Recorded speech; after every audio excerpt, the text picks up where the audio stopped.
to you to play with him again in Tennessee, to home where everything started, and you won Mr. Football over there? It would be good, going back home to family, and then being able to play for a coach that I already been under, so it would be ideal. One of the biggest questions about the Cincinnati Bengals' future has officially been answered. A huge question about what this team is going to do to keep their championship core together. I mean AFC championship, not Super Bowl championship. And when I mean AFC championship, I mean that one year that they beat Patrick Mahomes and the Kansas City Chiefs, not perennial AFC champions. So before we get to the content, make sure you drop like, subscribe, and turn on our notifications to help the channel grow. Now that we get all that out of the way, work!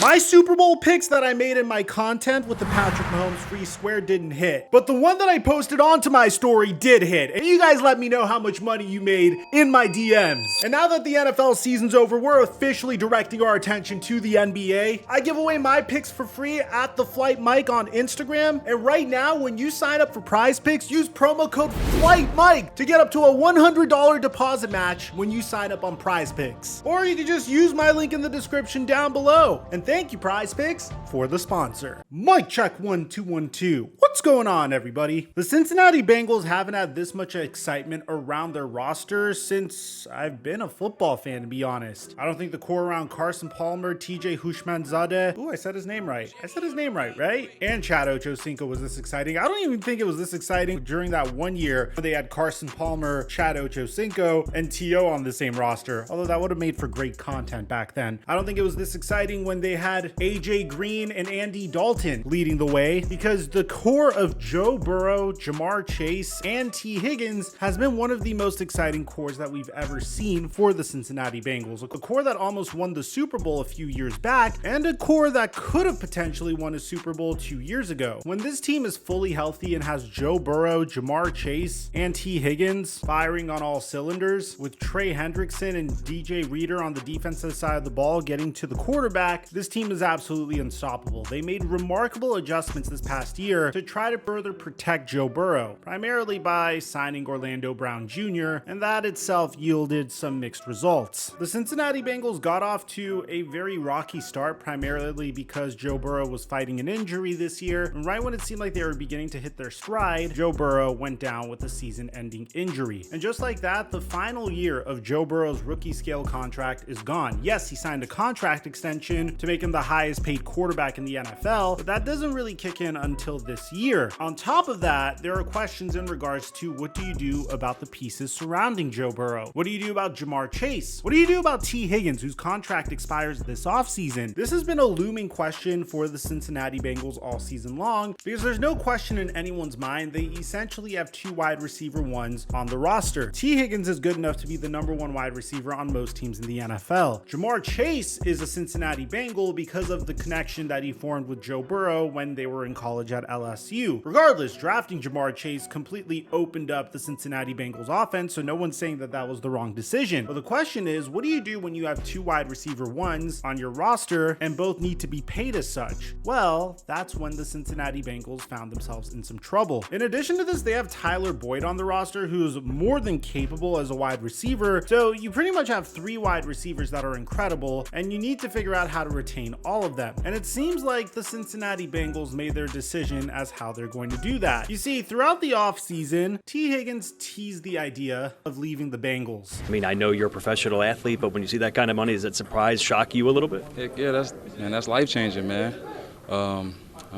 He can go buy whatever, for real. He can go buy an island if he want to. So, I mean, hey, man, it's very exciting.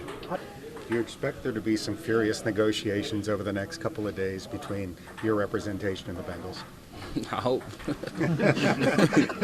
But, I mean, I have no clue, man. Like I said, man, my job is just come in every day and do what I do best, is work and, catch the ball from number 9. You send a text to or call your agent here in the next couple of days and ask him? I mean, or is that something you completely just put to the side and play football? Me personally, I think it'd be better if he texts me and I get that message and give me a call. I'm gonna call him in less than 2 seconds, but I think it'd be better if I get the text from him instead of me hit him. You know what I'm saying? So, as the Tennessee Titans shocked everybody when they decided to fire their existing head coach Mike Vrabel and hire Cincinnati Bengals offensive coordinator Brian Callahan as the brand new head coach of the team. Almost instantaneously, you saw T. Higgins saying that he wouldn't mind going to the Tennessee Titans, who are in desperate need of a wide receiver one, ever since deciding to trade A.J. Brown for Treylon Burks 2 years ago. And this is what T. Higgins had to say about potentially going to the Tennessee Titans. To you to play with him again in Tennessee, the home where everything started, and you won Mr. Football over there. It would be good, you know, going back home to family, and then being able to play for a coach that I already been under, you know, so it would be ideal. For those of you guys that don't know, T. Higgins is from Oak Ridge, Tennessee, has familiarity with the Tennessee Titans head coach, and is currently the wide receiver 2 on the Cincinnati Bengals. If you look at some of the best football teams in years past, most football teams are able to be very successful without having a dominant wide receiver 1. Although having a dominant wide receiver 1 doesn't necessarily hurt, how much these wide receivers are worth paying is a completely different question. If you take a look at Patrick Mahomes over the past 2 years, he didn't necessarily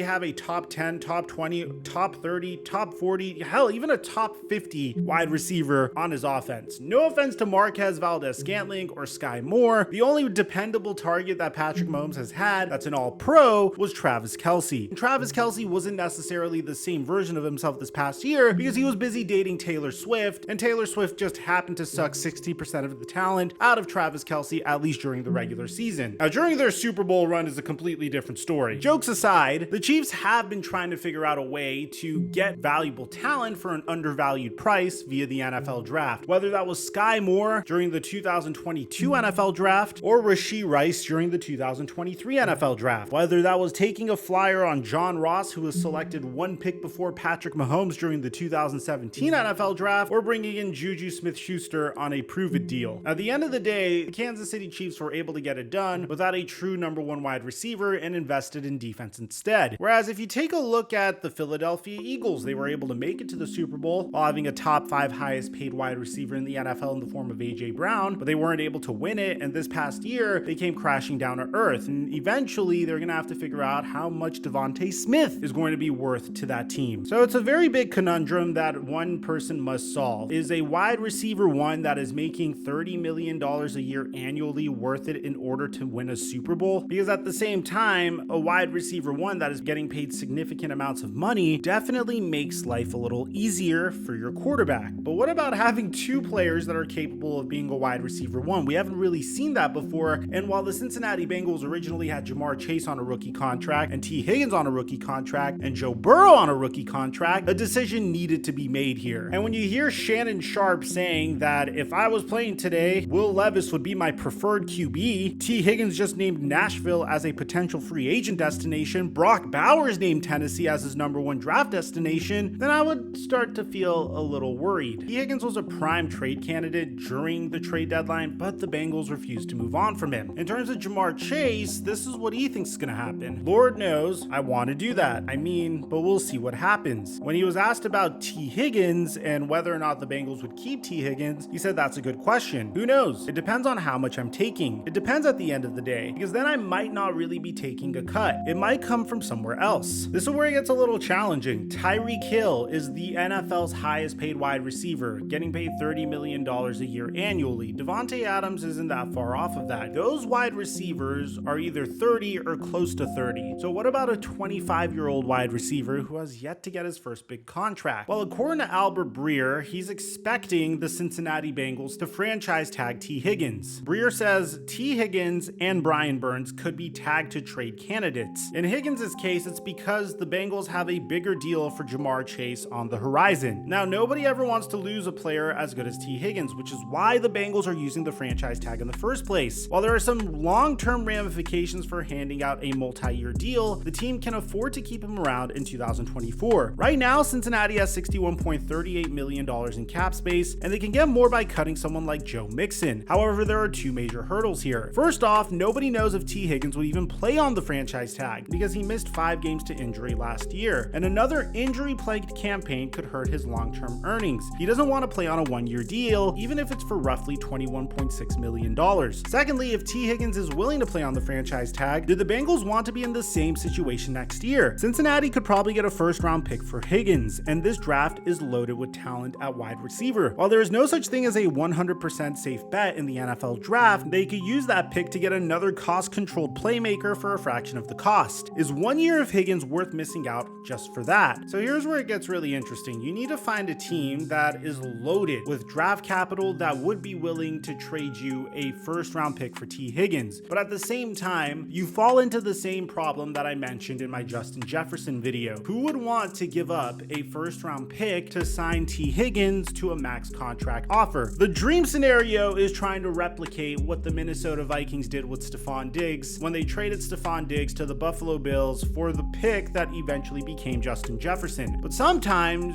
you whiff. Sometimes you trade A.J. Brown for the pick that becomes Treylon Burks. And the philosophy is very clear here. You don't want to pay a wide receiver too much money because that'll make your team weak in other areas. So if you could get a pick in the first round of the NFL draft, you essentially get a wide receiver on a rookie scale contract, which lasts about 5 years if you exercise the 5th-year option on that player, for a fraction of the cost, essentially what T. Higgins was making anyways. So David Latham goes ahead and gives us potential teams, one being the Carolina Panthers. But the problem is the Carolina Panthers don't have their first-round pick this year. Will they give up their first-round pick next year? Will they give up a couple second-round picks? I don't really know. The Green Bay Packers are another possibility because they clearly have their quarterback of the future in Jordan Love. Typically, when you have your quarterback of the future, you want to bring in a high-end wide receiver in order to make your franchise QB's life a little bit easier to build his confidence. We saw the Arizona Cardinals do this when they traded for DeAndre Hopkins to help Kyler Murray. The Cowboys did this in 2018 for Dak Prescott when they traded for Amari Cooper. More recently, the Miami Dolphins did this for Tua when they traded for Tyreek Hill, and the Philadelphia Eagles did this for Jalen Hurts when they traded for A.J. Brown. The problem is trying to find a team that would be willing to trade for T. Higgins after you franchise tag him. Because at the end of the day, you have Tyler Boyd as well. So you could franchise tag T. Higgins, but chances are Tyler Boyd is going to walk. At the end of the day, it's a very difficult position to be in because both Jamar Chase and T. Higgins are very talented players. Personally, I think the solution to this would have been just for Joe Burrow to take $50 million a year annually, as opposed to $55 million a year annually. With the salary cap going up, it looks like Dak Prescott is going to have to beat out that contract, but that doesn't necessarily change the fact that Joe Burrow could have made a decision that would have hooked up T. Higgins and Jamar Chase and himself for the rest of his career. And when you think about it, when you're making $50 million a year annually, is it really that far off from 55? In my opinion, it would have been worth the advantage. But now it looks like the Cincinnati Bengals don't really have a choice. You could tag T. Higgins and have him for this year, but there's a good chance you're going to probably trade him during the trade deadline, or you're just going to lose him next offseason. Or you could just tag him during this offseason and trade him to a team like the Tennessee Titans, who I think would be more than happy to give up a high-end draft pick in order to get some additional help for Will Levis. What do you think the Cincinnati Bengals should do? Either way, it seems like they've made their decision because the Cincinnati Bengals have no other choice but to franchise tag T. Higgins. Let me know in the comment section down below what you guys think about all this. Aside from that, I'm your boy Mike. I'm dropping our mic until our next upload.